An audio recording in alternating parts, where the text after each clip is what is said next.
Ano nga ba ang product review? Or ano ang ginagawa ng isang product reviewer? Paano mo nga ba talaga siya mag-visualize? Hindi pwedeng in-apply mo lang siya sa skin mo para mag-skin test and then may review ka na. O dapat objective, dapat factual, dapat truthful, positive or negative. You have to cite all of those para na din sa safety ng mga gagamit ng products because that will actually give the command na alam mo yung pinagsasasabi mo. Kahit beginner reviewer ka pa lang, tuturuan ko kayo kung paano mag-review ng products using 5 easy steps. You don't even know me like that. Ayan, so what is up you guys? It's your girl Maya. We're back again with another YouTube video, and for today's video, as you guys can see from the title down below, tuturuan ko kayo kung paano mag-review ng products using 5 easy steps. So kung kagaya kita na mahilig gumawa ng mga videos and gusto mong mag-explore ng panibagong niche, pwede mong itry ang product review. Ano nga ba ang product review?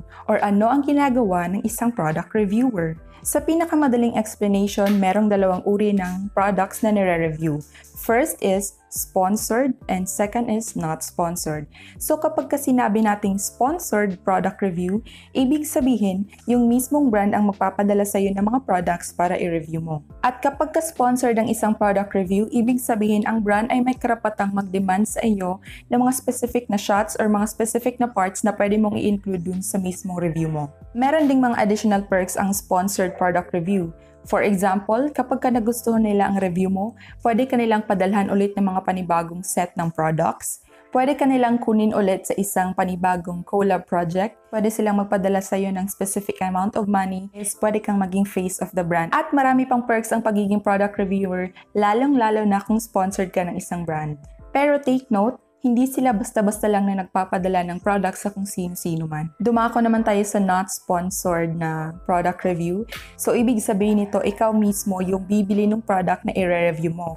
Pwede kang pumunta sa pinakamalapit na department store or mag-order sa Shopee, sa Lazada, sa TikTok Shop, or pumunta ka ng Watson para bumili ng product na i-review mo. Kahit beginner reviewer ka pa lang or wala kang mataas na engagement rate at following sa mga social media accounts mo, pwede ka namang personal na bumili ng mga products and i-review mo ito para magkaroon din ng mga guide yung mga viewers mo kung paano gamitin ang isang product, kung anong effect ng isang product, kung saan mabibili ang isang product, and kung ano yung masasabi mo personally about sa isang product.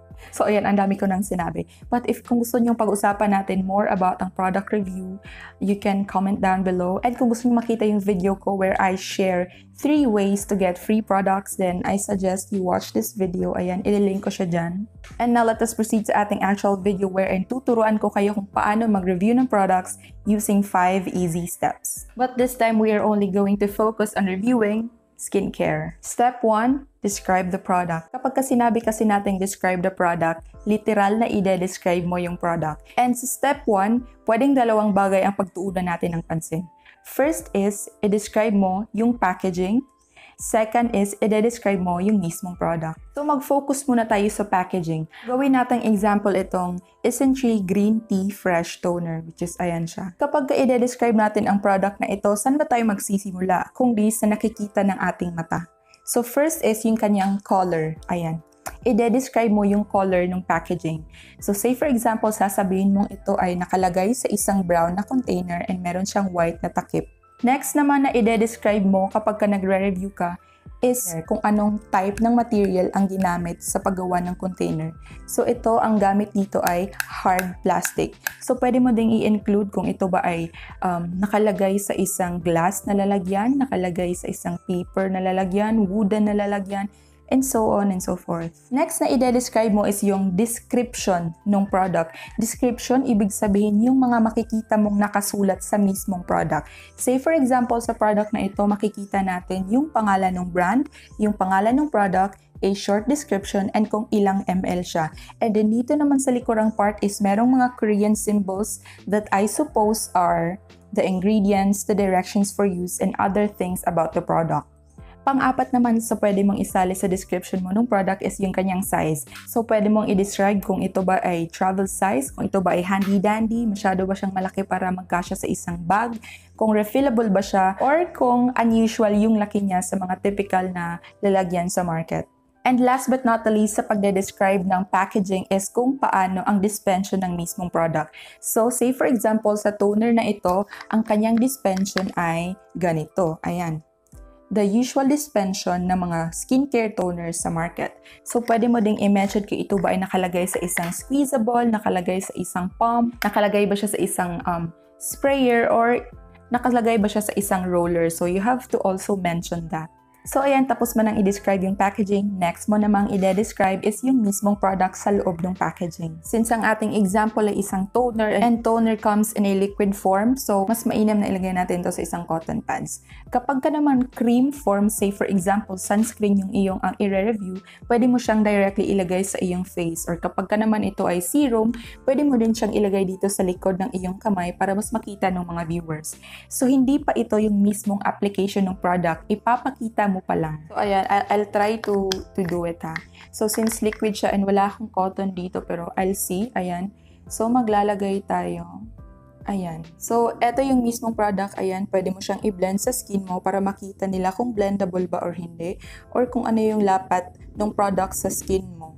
Pwede mo ding i-describe kung liquid form ba siya, kung ano yung viscosity niya, cream form ba siya, powder form, serum form, pwede mo ding i-include sa iyong review. Also, you have to be specific sa pagde-describe ng kulay ng product, kung anong feeling niya nung nilagay mo na siya sa skin mo, texture ng product, kung mahapdi ba siya, kung makati ba siya sa skin mo. Dapat you have to be specific sa pagde-describe ng mismong product nung ini-apply mo na siya sa skin mo. And also, pwede ka rin mag-cite kung may mga nakita kang mga dupes na ni mismo ng product. Say for example, ang product na ito ay hawig ng Nuvea siya na toner. So, pwede mo siyang gawing comparison para may idea yung mga viewers about the product. So, ayan, tapos na tayo sa step 1. Let us now proceed sa ating step 2, which is to identify the features of the product.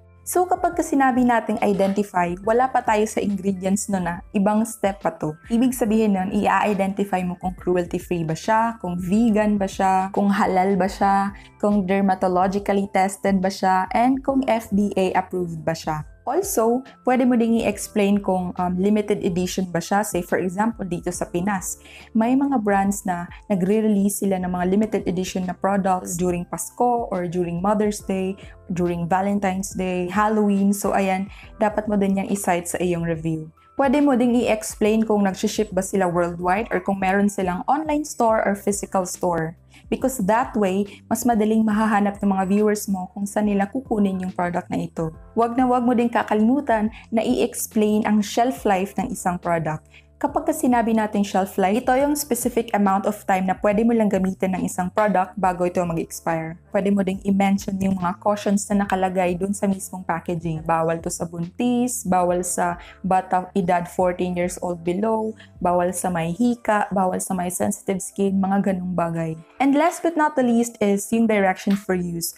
Or kung paano ba dapat gamitin ang product, gaano kadalas i-apply, and sino lang yung mga pwedeng mag-apply ng product. So ayan, tapos na tayo sa step 2. Let us now proceed sa step 3, which is to research about the product. Kapag ikaw ay nagre-review ng isang product, it is important for the viewers to know na meron kang wide background about the product because that will actually give the command na alam mo yung pinagsasasabi mo and hindi ka lang gumagawa or nag-e-embento ng mga kung ano-anong mga bagay na sinasabi mo sa viewers mo. So, pinakaunang dapat mong i-research is kung FDA approved ba ang product na ito.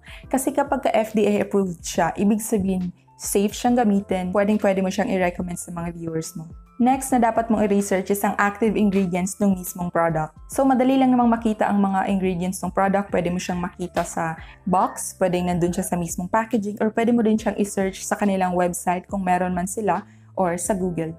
So, bakit kailangan mong i-research yung mga ingredients? Ano bang paki ng mga viewers dun sa ingredients? Actually, it is very important na i-research mo yung mga ingredients because that way, alam mo kung ano yung mga benefits ng mga ingredients na ito sa skin, ano yung magiging effects niya, and kung para saan siya in general. So, say for example, ang product na ito is meron siyang hyaluronic acid. So, alam naman natin ang hyaluronic acid actually helps with skin hydration. And say for example, meron din itong vitamin C. So alam naman natin na ang vitamin C is actually very helpful sa pag-treat ng skin pigmentation and irritation. So ayun, importante kasi na alam mo yung kung para saan yung mga ingredients ng product na ito para ma-share mo din sa mga viewers mo. And that way din, di ba, maiiwasan nila kung merong mga ingredients sa product na ito na allergic sila. So, dapat mo ding i-research yung mga warning about dun sa ingredients ng product na nire-review mo. Say, for example, kapag ang vitamin C ay ginamit more than its required dosage, pwede itong mag-cause ng oxidation sa skin. Or too much retinol can actually cause skin irritation. So, mga bagay na yun is dapat mong i-search para na din sa safety ng mga gagamit ng products if in case i-recommend mo to sa viewers mo. Dapat mo ring i-research kung for what skin type ang product na yan. Say, for example, ang product na ito is hiyang siya sa mga people with dry skin. Or say, hiyang siya para sa mga people with oily skin or people with combination skin. So, dapat pati yung mga ganyang bagay is nire-research mo. Kasi may mga specific products na ginagamit lang siya ng mga specific na mga skin types and hindi siya for all. Pwede ka ding mag-research ng mga backgrounders about dun sa product. Say for example, kung saan nanggaling yung product or kung saan ginaganap yung kanilang production. Pwede ka ding mag-search about kung sino mga influencers na or mga endorsers or mga tao na yung nakapag-review ng product na yon. And kung ano yung mga initial comments nila. For example, itong toner na ito is nagamit na to ni Zainab Harake and sabi ni Zainab, maganda daw siya sa skin. After using daw nitong product na ito is naging super soft ng face niya. Or say for example, itong product na ito daw ay na-review na ni Ivana Alawi and hindi niya nagustuhan kasi nagka-rashes siya after using this product. So it is important because you are using a reference. Step 4, show how to use the product. So kapag ikaw ay nagre-review ng isang product, it is important for you to personally show how you use the product or how to use the product. Another example naman tayo, itong serum. Ayan, serum siya.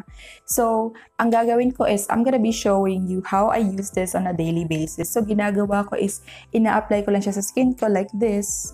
Ganyan. And then, I'm going to blend it and let it sit in my skin. Ganon. You have to visualize how to use the product. Kailangan mong ipakita sa mga viewers mo kung paano mo siya ini-incorporate sa iyong skincare routine, kung paano mo siya ginagamit, kung how often do you apply, and kung gustong-gusto mo ba talaga siyang ginagamit or hindi. Pero paano mo nga ba talaga siya ma-visualize? Say for example, ang product ay isang sunscreen. So paano mo i-visualize ang isang sunscreen? Pwede ka magpakita ng video ng sarili mo na nilalagay mo yung sunscreen before doing your makeup. Kung product naman ay isang eye cream, pwede ka magpakita ng video mo na nilalagay mo yung eye cream bago ka matulog. Or kapag ang product naman ay serum, pwede mong ipakita na ginagamit mo yung serum after washing your face. So ayan, kahit short videos lang yan, super laki ng effect niyan sa magiging product review mo. Because makikita ng mga viewers mo na ikaw ay mismong user ng product na nire-review mo and hindi mo ini-invento yung mga pinagsasasabi mo dyan. So pwede ka rin maging creative when you visualize a product. Pwede kang magkaroon ng mga close-up shots, mga creative shots, and mga montage kung saan is i-feature mo yung mismong product na nire-review mo. Pwede mo ding i-include yung mismong unboxing ng product.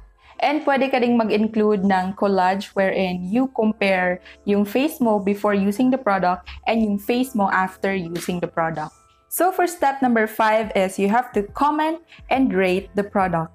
So before you can actually say a comment or before you can actually rate a product, dapat ikaw mismo is ginamit mo ang product na ito. Dapat ikaw mismo na try mong gamitin ang product na ito. Dapat na try mo siya for at least a week. Minimum nun ang 7 days.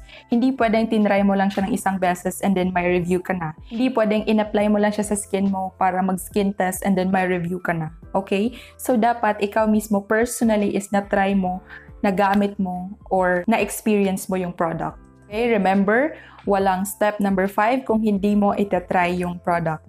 So, dapat kung ikaw ay mag-explore sa pagiging product reviewer or sa product reviewing in general, dapat is hindi ka takot na mag-try ng mga bagong products. Okay lang naman na maging loyal ka sa isang product. Say, for example, ever since hiyang na talaga yung skin mo sa mga Silka products. So, it's okay. It's on you. Pero kapag pinapa-review ka ng product, you have to be honest. Dapat hindi bias yung iyong mga reactions or yung mga comments mo. Dapat objective, dapat factual, dapat truthful. Dapat hindi ka nag-e-embento ng mga pinagsasasabi mo and dapat direct to the point. Hindi yung paligoy-ligoy ka sa comments and sa rate mo. You have to be honest when you tell your viewers about your personal experience. Say for example, What did you felt after using the product? Ano yung mga naramdaman mo? Masakit ba? Mahapdi ba? Nagpeeling ba yung skin mo? Nagka-rashes ka ba?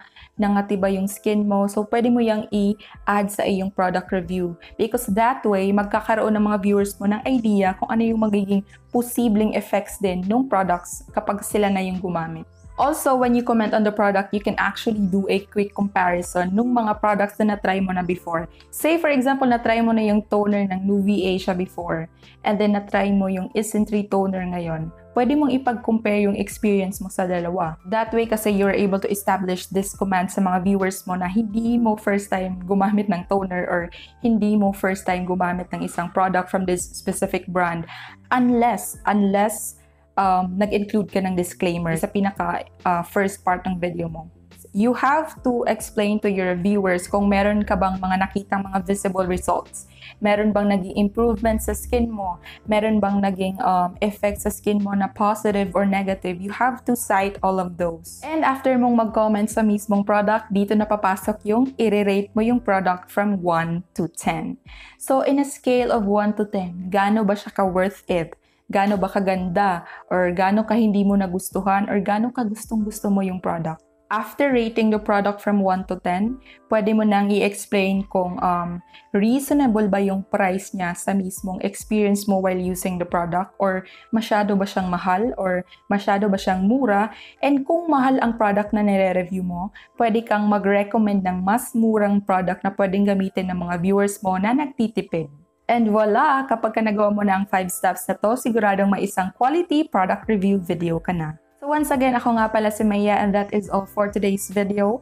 If you like this video, please give it a thumbs up. And if you haven't subscribed to my channel, please click the subscribe button and the notification bell so that you get the latest updates from my latest videos. That is all. See you in my next video.